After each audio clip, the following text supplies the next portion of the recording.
acknowledging the Creator, who is the source of all life, power, and health, acknowledging our ancestors, in particular, our most recent ancestor, Dr. John Henry Clark, acknowledging our Queen, Nzinga, the President of the Association for the Study of Classical African Civilization, acknowledging the workers who have put together the conference, acknowledging Morris Brown College for being the home and the place of a spirit of African love and destiny.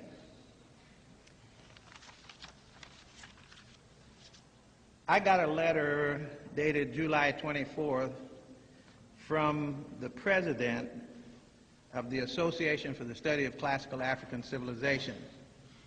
And it is because of that letter that I shaped my presentation for this afternoon. She is a vigilant person situated in a place where you can see trends, where you can see things happening all over the country, and in fact all over the world. And I want to share with you some parts of that letter. Thank you very much.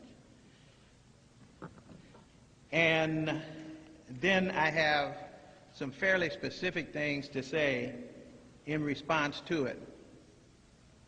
She said, "Dear colleague," and this letter went out to a number of those of us in ASCAC, so I'm not the only one that got the letter. She said, "We know you're busy, but it's a critical time that you take out 5 minutes to read this letter. We are writing about the growing assault against Afrocentricity as a discipline and a recent attack against your work on black history and culture. We believe that it is imperative that black scholars organize an effective offensive to address these issues. But before we consider this, let us first clarify the nature of the problem." Then she cites, number one, Supreme Court Justice Clarence Thomas recently stated in an interview that he avoids hiring as law clerks applicants who have taken courses on race or African American studies.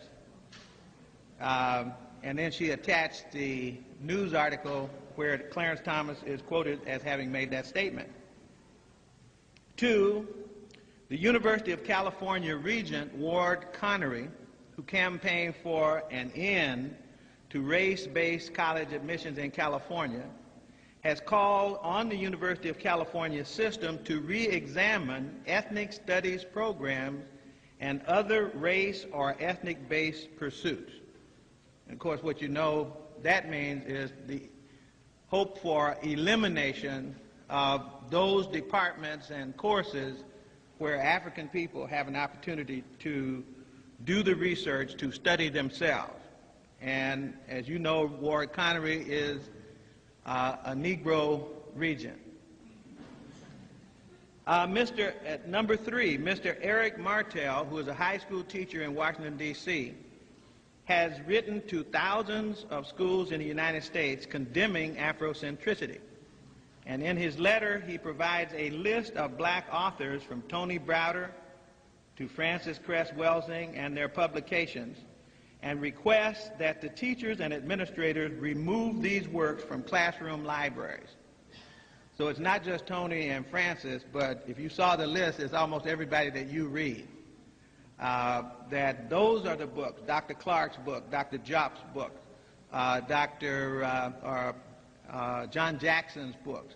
Those are the books that were identified on this list, and this letter actually went out, I have copies of the letter, asking that those books be removed. In other words, that Africans and no one else should have access to the writings. And it's a high form of censorship, of course. Then she says, number four, since 1989, every major newspaper, magazine, and journal, as well as countless television and radio talk shows, have engaged in a broad-gauged, unilateral assault against Afrocentricity. Only one major magazine has provided a proponent of Afrocentricity an opportunity to publish his opinion. So if you listen to talk radio, if you listen, and if you read, you'll know that our president was confirmed in what she said. The attacks have been going on actually for a long time, at least for a decade, in a fairly intense way. Number 5, several books have also been written attacking Afrocentricity. Among those are the book by Arthur Schlesinger, The Disuniting of America, which has a rogues gallery with pictures of some of the African scholars, including mine, I might add, and an argument that the African scholars are responsible for pulling the nation apart by the mere fact that African tradition is studied.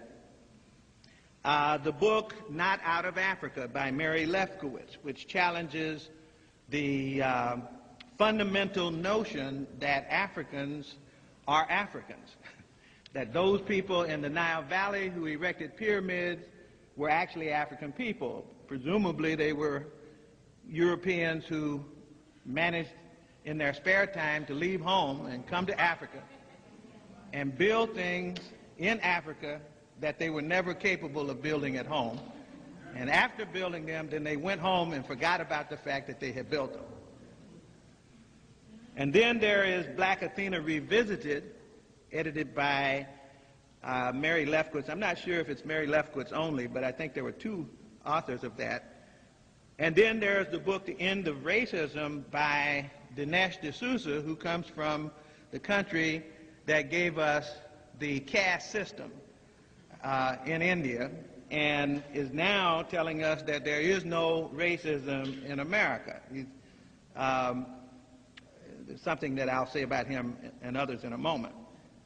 And then finally, Sister Nzinga speaks about Stephen Howe, an Oxford scholar who has written a new book, and this one has just come out, called Afrocentrism, Mythical Past and Imagined Homes. She says, this is by far the most comprehensive, provocative, and demeaning assault against black scholarship ever published. It is a dangerous attack on most of the work of our elders and on most of our contemporary scholars.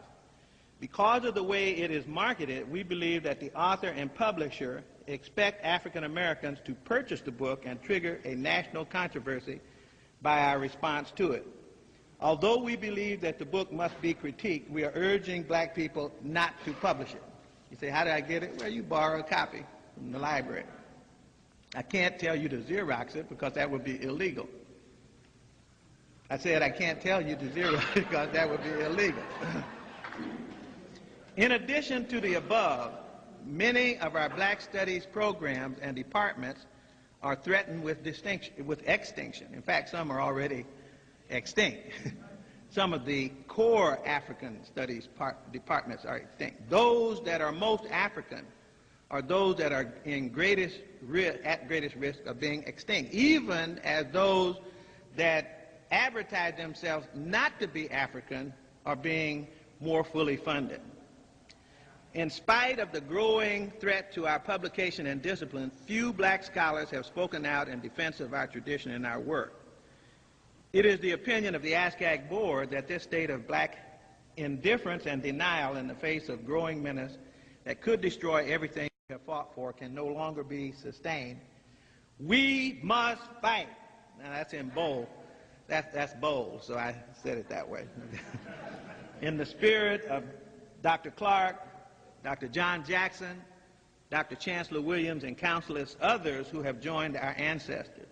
So here in Los Angeles, we have formed a steering committee of ASCAC to address the issues above. We've already outlined a national plan of action, but before finalizing it, we want to convene a meeting, and they talk about the meeting and when it would be called and where.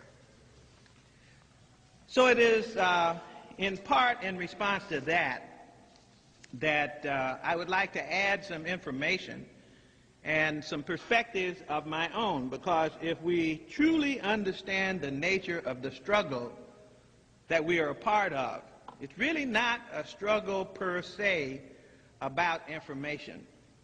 It's a struggle per se about unity, about bonding, about the connections of the African family to itself. That has always been the problem. Our existence as a people is what the problem is. The matter of information and the attack on our information about ourselves is a symptom of the old problem that Europeans have of attempting to find a way to destroy the unity in the African community. And so we came into this world evolved as members of families, either little families or big families. Sometimes we call them tribes, sometimes we call them nations. More appropriately, perhaps in the language of today, we should call them ethnic groups. The group of family that has a bond, and the glue or the bond is really the shared cultural heritage, the shared memories of the group. But what I wanted to do was to try to put in perspective this attack that is identified in this letter from our president.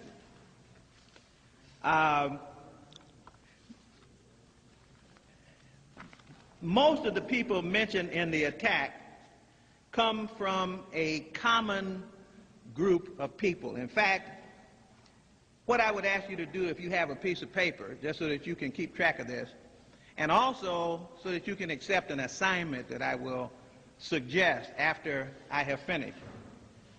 I apologize for not having this on a handout or on an overhead, but I think you'll see that it will work okay. I want you to draw a little rectangle at the top of the paper. If you have lined paper, the rectangle should cover about part of 2 lines, because you're going to have some things coming down under this. And in that rectangle, I want you to write the Heritage Foundation. The Heritage Foundation. Now, some of you know what the Heritage Foundation is. Founded in 1973, and it was the group that gave Ronald Reagan his blueprint for action. Recently, the Heritage Foundation has published a book that you ought to have, and it is called The Power of Ideas. In that book, they brag that beginning in 1980, they shaped the national agenda at about 80% level. About 80% of the national agenda was shaped by the Heritage Foundation.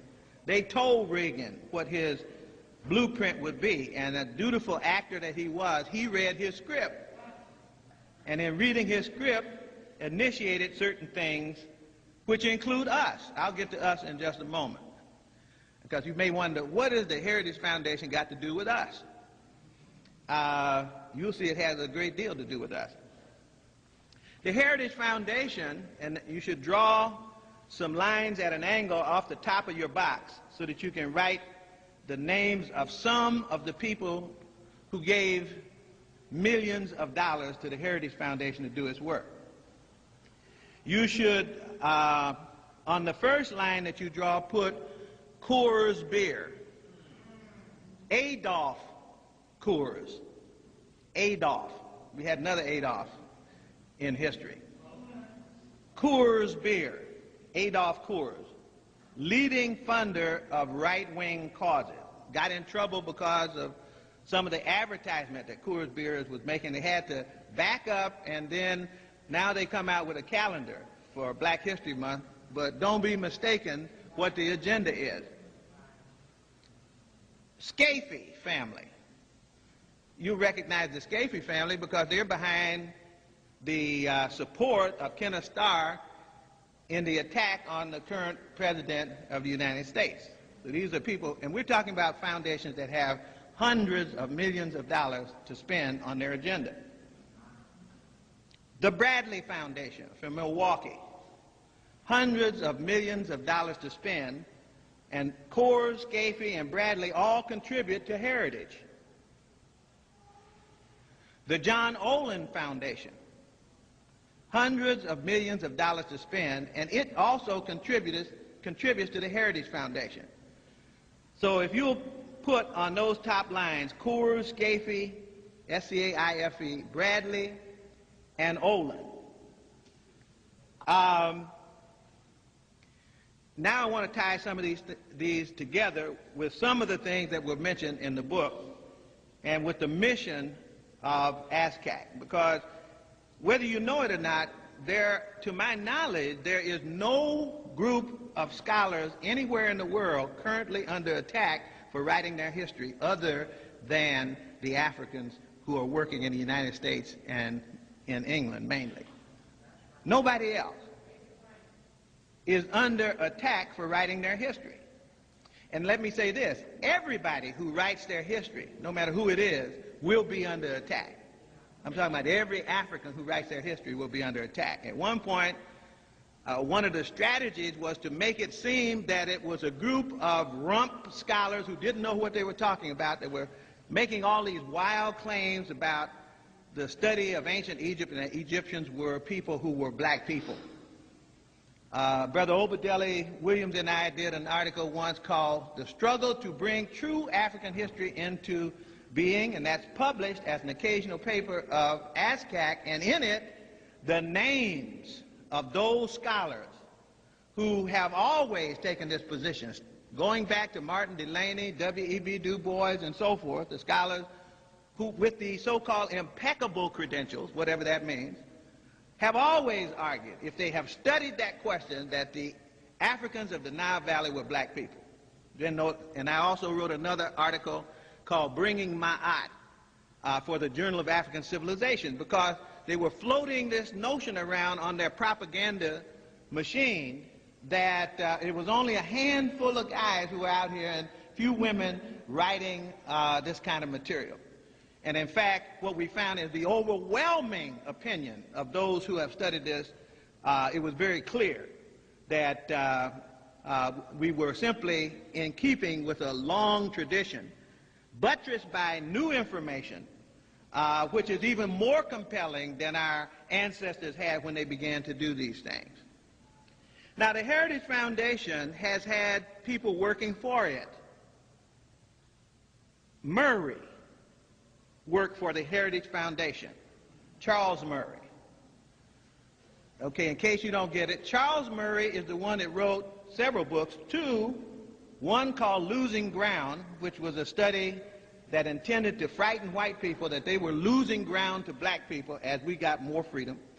But the one that we all know is the book "The Bell Curve." So the Bell Curve was funded in part by the Bradley Foundation, who funds the Heritage Foundation, a place where Murray also works. Stick with me now. So you put Murray's name down there, draw a little line between him and the Bradley Foundation and the Heritage Foundation, and also on the right side of your paper, draw a little box for the American Enterprise Institute, which is also funded by some of these same foundations that fund the Heritage Foundation. American Enterprise Institute, and it has some interesting activities, people, and publications to its credit.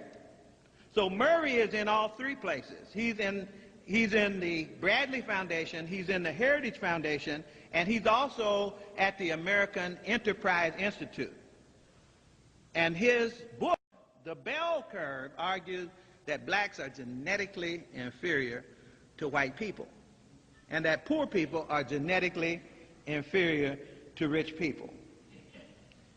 The Heritage Foundation and the American Enterprise Institute, so you have to have two lines for this person next, is Dinesh D'Souza, the same man that I said came from India who gave us the caste system.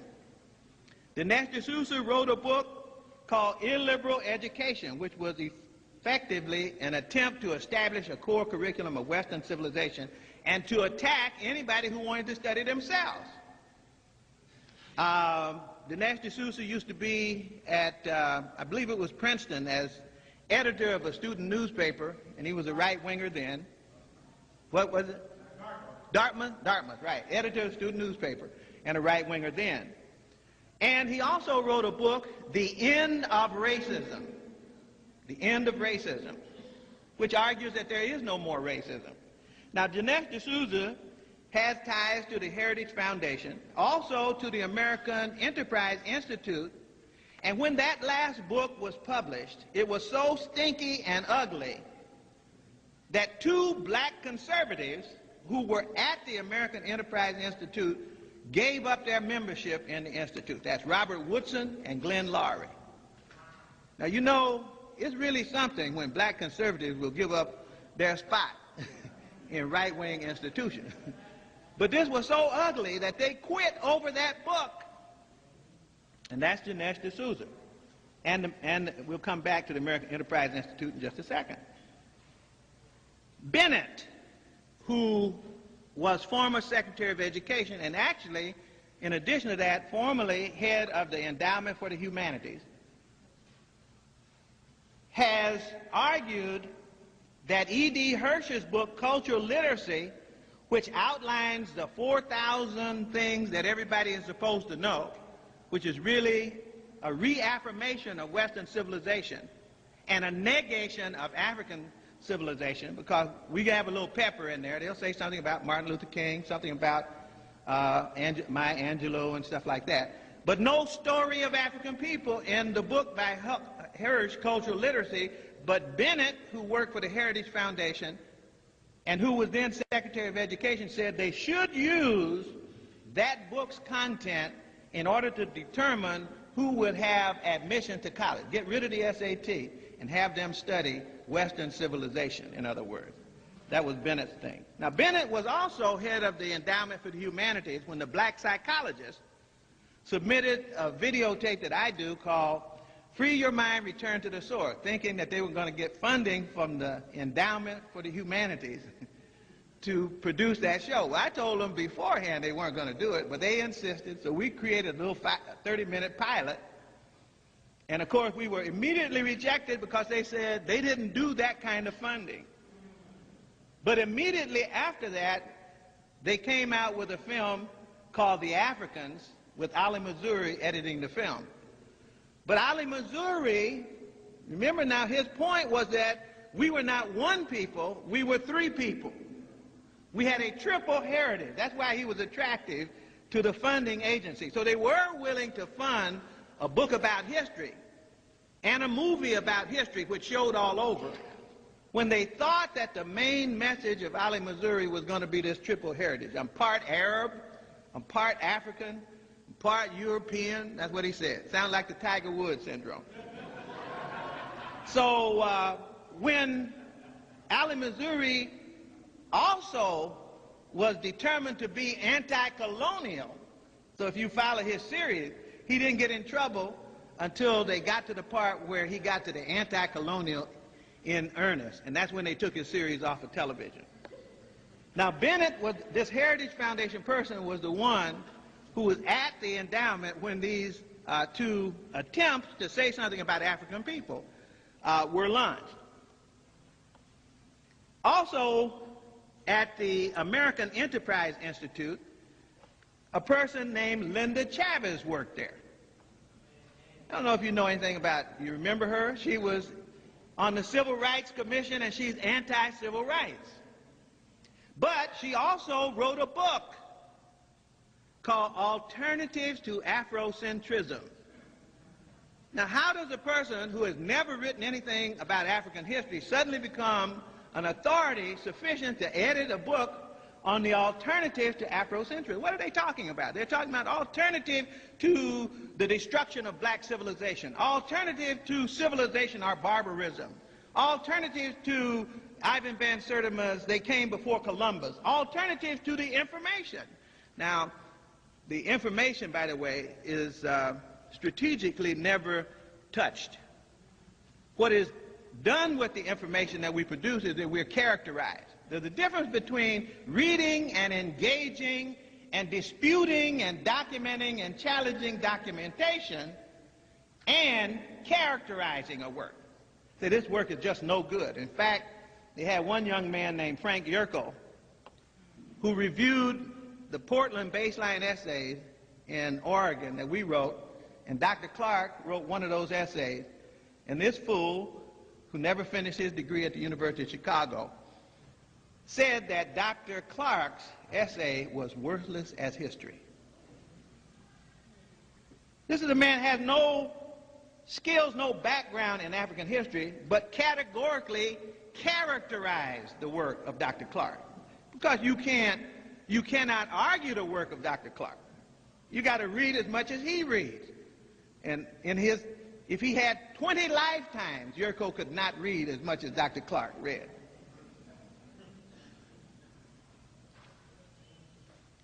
The American Enterprise Institute, followed by the Olin Foundation. Now remember, the Olin Foundation is one of the funders of the Heritage Foundation. The Olin Foundation has an interesting history. You notice that I'm only picking out foundations that are attacking the content of African studies. That's all I'm doing. They do a lot of other things too. For example, these are the same people that are anti-public schools. They're anti-voucher, or they're pro-vouchers, pro-choice, pro-decentralization. So that's a whole other set of agendas that they have. And you need to pick up this book by the Heritage Foundation on the Power of Ideas in order to understand what their full agenda is. But remember, Olin, who funds Heritage, also is a foundation where the man who used to be the executive director of Olin now becomes the executive director of the Bradley Foundation. I'm trying to tie all these foundations together.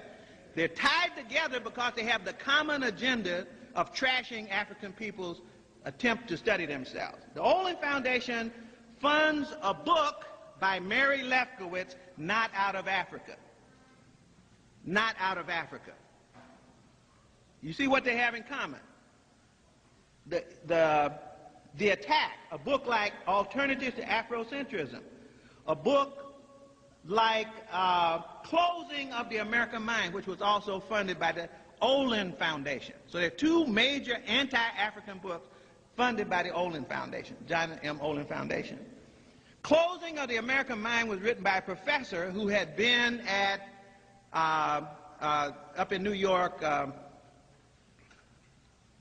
what's the name of the New York University? I'm blocking on it right now. Not Stony Brook, where Jim Turner is. Cornell. The Olin Foundation, Olin was on the board of directors of Cornell when the black students took over the president's office and with guns and demanded that African studies be taught. One of the angry professors at Cornell was a man named Bloom. Bloom was then given by Olin the money to publish the book, The Closing of the American Mind. You ought to get the book, The Closing of the American Mind, and see what it says about African studies.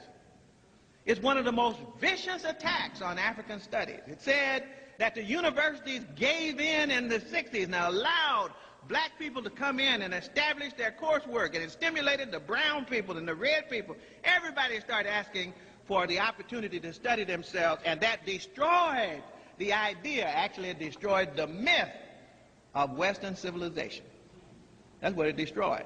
Because there's somebody else that has civilization. There's not just one civilization in the world. There's many more civilizations than one. And most people weren't even trying to attack Western civilization. They were trying to attack Western civilization's attack on African civilization. So the Olin Foundation funds this angry professor who then goes to Chicago and publishes his book, The Closing of the American Mind. Now you need to know what happens to these books. The Closing of the American Mind, it was actually very popular when I got out here in Georgia. Presidents of colleges all over America had this book, and they called meetings of their faculty. You know, I don't remember the whole time I've been in academia another time where presidents have called whole faculty meetings so that someone could discuss a book. And this book was about the threat to the content of the curriculum of colleges and universities. Closing of the American Mind. And then, of course, Not Out of Africa. We've also had another book that is highly recommended and is tossed around in academic circles, and that's a book by E.D. Hirsch, Cultural Literacy, which argues that Not so much that the black curriculum is wrong, but the white one is right. And that if you establish what the white one is, then that will leave out any room for this other curriculum that African people are talking about. Now, there's another book that followed out of Lefkowitz's book funded by the Olin Foundation, and that book is called Black Athena Revisited. And the purpose of that book was to get Bernal. See, because they had one white guy that looked like he was agreeing with us, and so they had to wipe him out, or attempt to wipe him out. Actually, there were more than that if they had known their history. There were, Godfrey Higgins, they had Gerald Massey, and they had a whole lot of other people, including Basil Davidson, who gradually has begun to move up with some kind of support. But that's not the issue for us. The issue for us is what it is that we want to say about ourselves. Now, let me say this. The Heritage Foundation, just so that we'll stay in tune, is the home of Clarence Thomas. So Clarence Thomas's ideas existed before Clarence Thomas became socialized by the Heritage Foundation. In fact, I know when he got introduced to the Heritage Foundation. 1980, there's a book called The Fairmont Papers. And there are about 15 or 20 Africans who were called to a meeting on African leadership, black leadership, and black history by white people. And the person who called the meeting, who chaired it at least, was Ed Meese from the Reagan administration. So can't you see this? A meeting about the new black agenda being called by the right-wing Republicans, chaired by Ed Meese, to which all these brothers went to audition. One of those who auditioned at that meeting was Clarence Thomas, Clarence Pendleton, Tony Brown, I think Thomas Sowell was there and something. There were names that you would recognize. And so right after that meeting in 1980, many of these people became very prominent. They could get on any kind of television program, write any kind of book, publish any kind of thing they wanted to publish, because they're supporting what? The ideology developed in these right-wing foundations. For example, Clarence Thomas argued that some of his legal positions are rationalized by a position on natural rights. You have to go back into Heritage Foundation documents to find out when natural rights became the primary theoretical basis upon which public policy and law should be based. It's a little hard for me to believe that Clarence Thomas came up with some of this stuff on his own out of Pinpoint, Georgia. Thomas Sowell and Walter Williams, these are all people who are associated with these foundations. Now, there are a number of writings where what I'm saying has been laid out. For example, there's a book called The Manufactured Crisis by David Berliner. It has a chapter in it as to why it is that certain kind of attacks are being made on public education and what is the role of these different people in it. In fact, it dissects the right wing and tells you all three branches of the right wing, names, organization, just like I'm telling you right now, what the name of the organization is, what its program is, what its publications are, and these are things that we need to know. In other words, if you don't understand where the source of the problem is located, then you might take one of these people who are peripheral to the whole operation, go after that person, and the source is still intact. That's why I'm saying these things. Let me give you an example of one publication in addition to the one I just mentioned. There's an outfit called Rethinking Schools. This last one is called Selling Out Our Schools. But it has a lot of articles in here on the right wing. And let me say this. Just because I'm talking about the right wing doesn't mean the left wing is any better. Let me just say that. Don't believe that just because the right wing is the one that is prominent right now in the overt anti-African bias, that the left wing is any better. Both wings have no interest whatsoever in having us recover our historical memory. And they will do whatever they have to do. Schlesinger comes from the left with his book, Disuniting of America.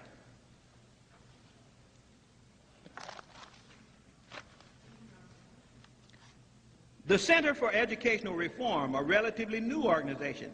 At the center, it's headed by Jeannie Allen, a former analyst for the Heritage Foundation. Okay. Its emphasis includes vouchers, privatization. The center also helped form the Educational Leaders Council, a group of conservative school board chiefs and state board members that's based in Washington, D.C. Remember now, everyone, what I'm trying to illustrate by calling names is the fact that it is not a foundation. It is not even the collective of the foundations separately. It's the interlocking network of people within those foundations that have a grand strategy that's being executed as manifest in at least their publication record, but also in the propaganda that goes out over talk radio, propaganda that goes out in news magazines and so forth. Here's another one.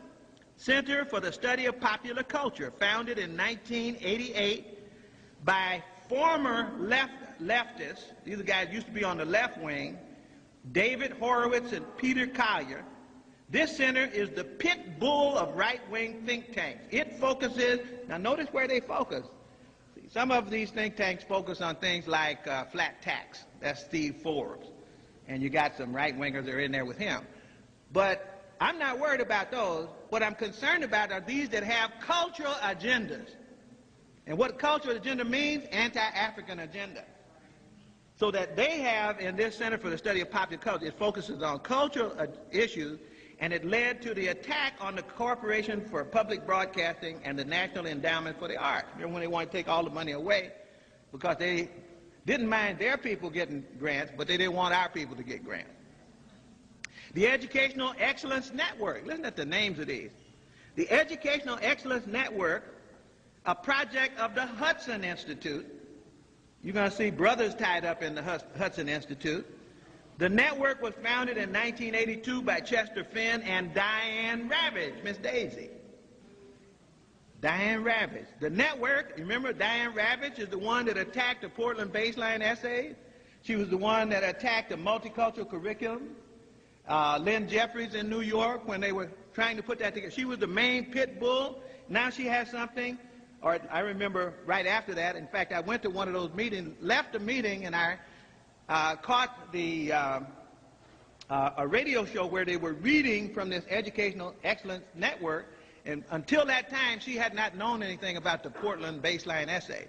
Didn't realize that we had already had Dr. Clark, Van Sertima, Julian Ewell, a whole bunch of people out in Portland. We had put a whole curriculum together outlining the story of African people from the beginning of time to the present.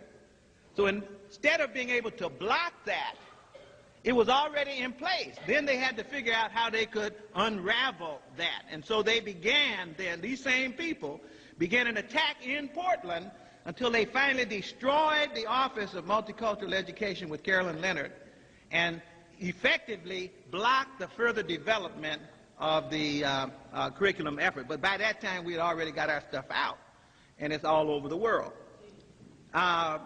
So Chester Finn and Diane Ravage, this network emphasizes privatization, vouchers, charters, standards, and a, quote, core curriculum centered on Western civilization using the work of E.D. Hirsch. And it included people like Al Shanker, who was head of the teachers union, which is in large urban areas, largely African. And so we began to find AFT putting out anti-African arguments against the infusion of African content in school curriculum. Some of the bitterest papers came out of that area. And here we find that Shanker himself is a part of the Educational Excellence Network, and Dennis Doyle, who is based in Indianapolis. Let's look at the Hudson Institute, founded in 1961. It's an old one. For many years, Hudson focused on national security, international affairs. It now also has a strong emphasis on domestic issues, including education. And in Hudson is Chester Finn. We just heard about him over here in the other foundation. And who else? Bill Bennett, who we just heard about from the Heritage Foundation, who used to be Secretary of Education. Remember what I said, it's one small family of people that give the impression of being hundreds and hundreds and hundreds and hundreds of thousands of people. It's just a set of interlocking networks.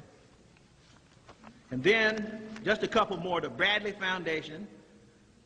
Its president is Michael Joyce. He heads the Lynn and Harry Bradley Foundation out of Milwaukee, considered the ideological leader of the conservative foundations. In 1994, it had assets of $389 million, and it approved roughly $23 million in grants. So they're living off the interest of these hundreds of millions, and off the interest of the hundreds of millions, able to fund their anti-African propaganda efforts. The John M. Olin Foundation, which also contributed to, remember, Bradley and Olin contributed to Heritage, founded in 1953 by John Olin of the Olin Corporation, a chemical and industrial company. This foundation, based in New York City, had assets of $122 million in '95, and it made grants of $16 million in 1995 in that year. And then, of course, there's the Scafee Foundation, there's other foundations. This is not, by any means, an exhaustive list of the foundation. Now, here's one of my challenges.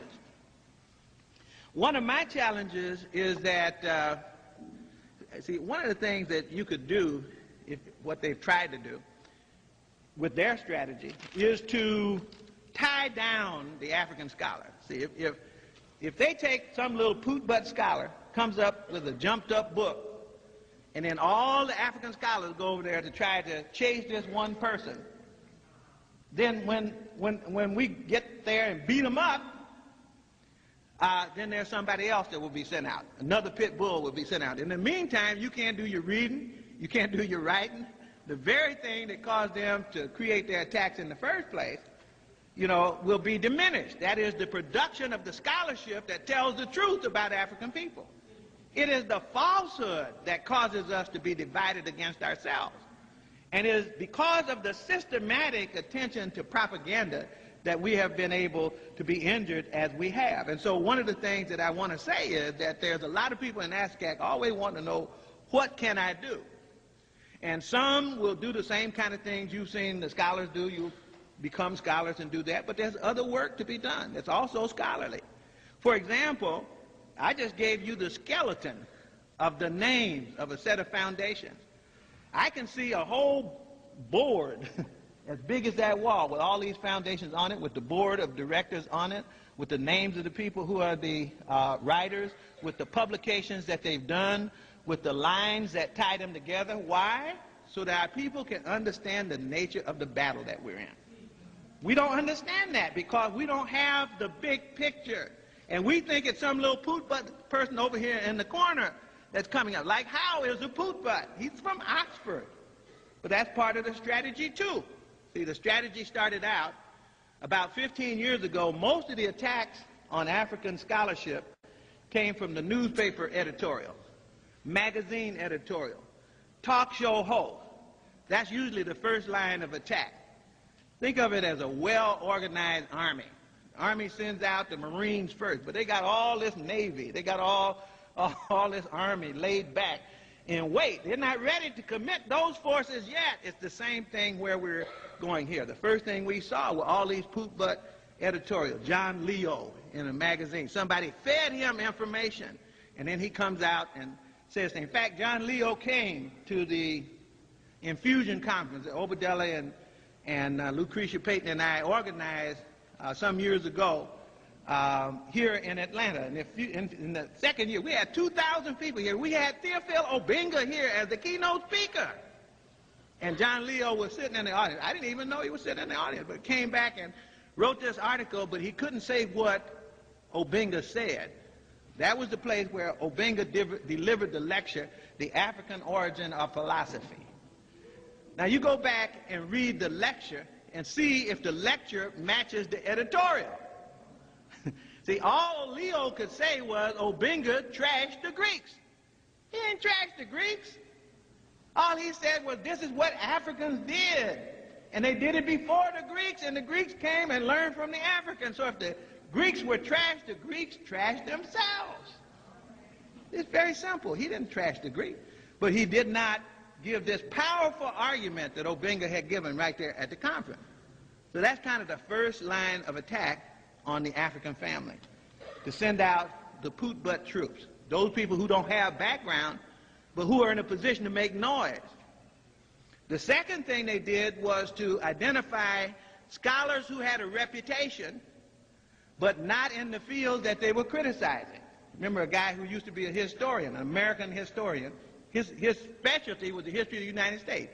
I think his name was O'Neill from the University of Chicago. He didn't know anything about Kemet, but he's trying to criticize scholars who write about Kemet. And he's trying to use the prestige that he had earned over here in American history to comment about Kemetic history. Stupid! For anybody who knows anything about it. Then, of course, they moved into using people who knew something about Egypt, like Yerko. Frank Yerko is now director of the Field Museum, or was, in Chicago. He was a student at the Oriental Institute in Chicago, where you study Egyptology. But the word on the street was that he was never going to get his degree. And so far, I don't think he ever has. But then he, as a junior person, could be run out there to do battle with the Africans. Why do you suppose they did that? Why didn't the full professors of Egyptology come out and do battle with us? Why do you think they didn't? Because in 1974 they tried that. They had all of those great professors in Cairo at the Cairo Symposium. And Sheikh Anta Diop and Theophile Obenga kicked them from one end of Cairo to the other. Get the UNESCO General History of Africa and read the minutes of the meeting of the Cairo Symposium. And it's very clear that academically, the Africans were the only ones that had anything to say. And that's what the reporter said. He said everybody who came to this conference knew that this was going to be an academic argument about the race of the ancient Egyptians, whether they're black or white people.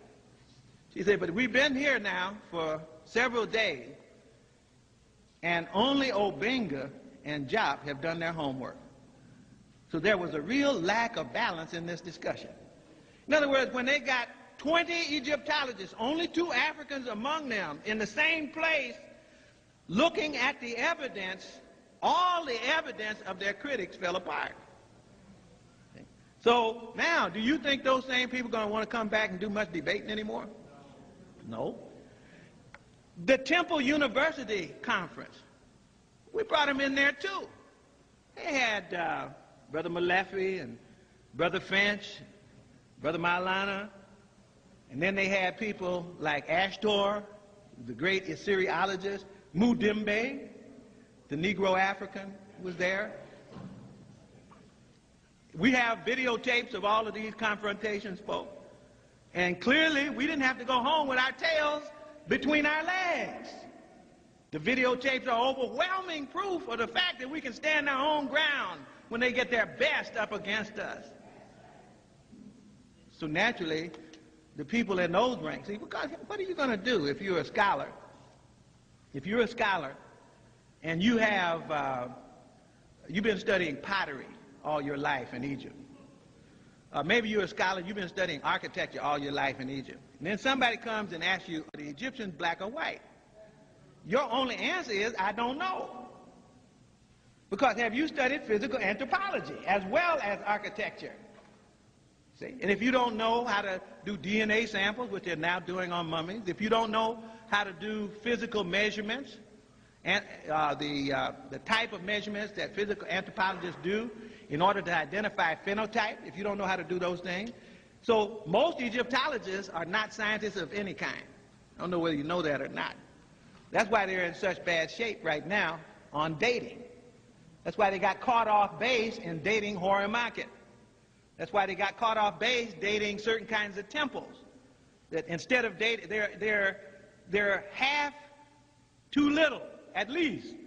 Horemheb is somewhere around 10,000 years ago, and they said 5.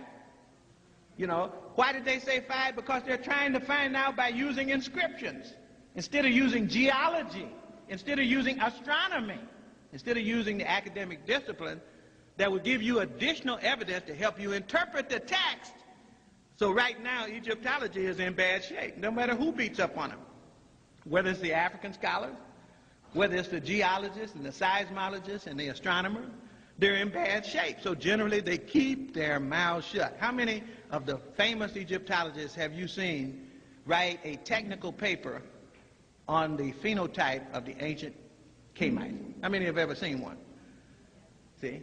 They just don't do it because they are unprepared to do it. And that's why Obenga and Jock, who had the multidisciplinary skills in science in addition to the multidisciplinary social science skills, were able to integrate all that information and to do things that cannot be published now. All they can do is characterize it. They can say, that's not good, that's not good enough. That's characterizing, not engaging and challenging the documentation. And then, of course, now what we have is academic propaganda. If you read Mary Lefkowitz's book, Not Out of Africa, if you read Lowe's book, forget the exact title of that book that just came out, if you read those books, you'll see they call every name in the book. Lowe's book is a joke. They call, I don't know how many names. If you ever picked up a book on Egypt and you're black, your name is in the book. So you're in the bibliography. All the names are out there. Runoko is in there, you know. I'm in there. All of us in there in the book. But the thing that you find is that the citations that are made apparently have not been read. See? They're not quoting and saying, this is what they said, here's what's wrong. In fact, one of the things they said about my writing is that I said that the study of ancient Kemet, I think I did it in a publication right over here, Phylon. I said, why Kemet? I said the study of ancient Kemet will give us a cultural base from which we can reconstruct our educational process. He said, he even said that. I'm guilty, I said that.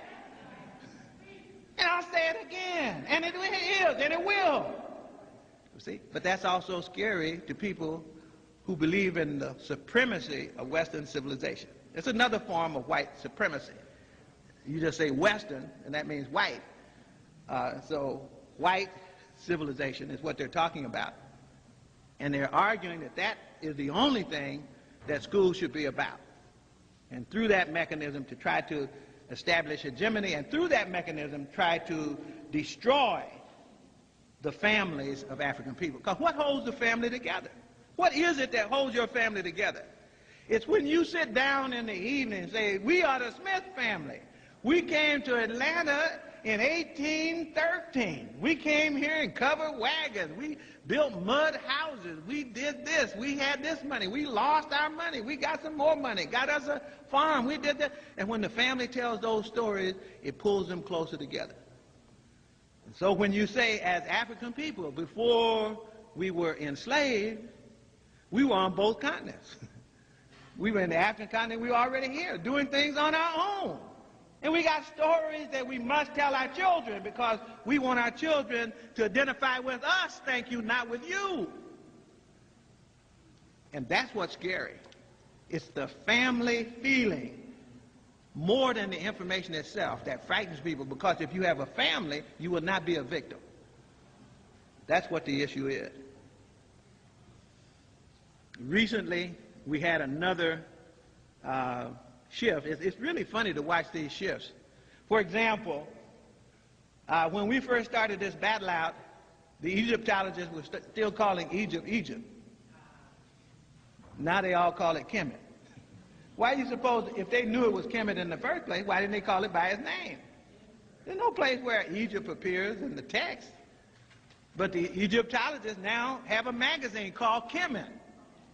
So we were the ones that put that out there, you see? So we moved them to a place because their position was so absurd, the kind of things that they were saying, and still are saying. You know, Brother Mario got me, he blew my mind. He just got mad. He said that we were getting this notion about the mystery system from the Masonic order and so forth. And he said, well, let's go back and see what the text say. And he can't quit reading. He's finding so many references to the mystery system that the white folks say didn't exist, and that the only place we could have understood anything about a mystery education system was to get it from them. Okay. So they're ridiculous. They're standing out there on air And this is part of the problem. So they had this one little exhibit, and it was kind of funny to me because for once they pulled together Egyptologists, including the interesting Frank Yerko, in Indianapolis, and there's a little book that's been published called Egypt in Africa. And my article in it is called Are Africans African? I mean, why should we even have to sit up and argue whether Africans are Africans or not, whether they're black or not? Anybody that thinks they're white should put their argument on paper. They don't put their argument on paper, they challenge ours. They don't challenge it, they characterize it. So the work that ASCAC has to do is extremely serious. Part of what you got to do in order that every time something like this comes up, you don't tie Brother Tony Martin down for the next year building a book to refute a fool, that you don't tie Runoko Rashidi up. He's out here trying to find our connection to Australia. They're getting ready to go out there now. He goes over to India. He's digging up information, publishing it. That's what we need. We're going to win just by publishing what we know. That's why we're the only people on the planet whose people are being attacked because they do reading and research. The only people. You know, why do you think we're the only people? Well, because brothers and sisters in other parts of the diaspora have begun to hear and read. They've begun to see things that they hadn't seen before. Brothers in South Africa picking up books by Dr. John Henry Clark, Jacob Carruthers. They're picking up these books, and he said, wait a minute, I got to reframe what I thought history was. And they begin to write, and they over on the continent, out in the Caribbean, and places like that, they're doing it everywhere. That's what the problem is. Because once they begin to do that, the family begins to knit itself back together again. And of course, there's nothing that oppressors fear more than unity among the oppressed. So that's our job. That's a major contribution that somebody else in ASCAC can make to help us pull together and expose the kind of thing that I'm talking about in a formal way. Charts, graphs, books, and publication. That we do more research and publication, because that's what's gotten us in trouble in the first place. Well, we're not in trouble. Like Listerfeld was called by this reporter one time. He said, they say that this scholarship that you guys are coming up with is shoddy and false scholarship. Listerfeld, classic statement, classic Listerfeld. I gave him a big hug for it.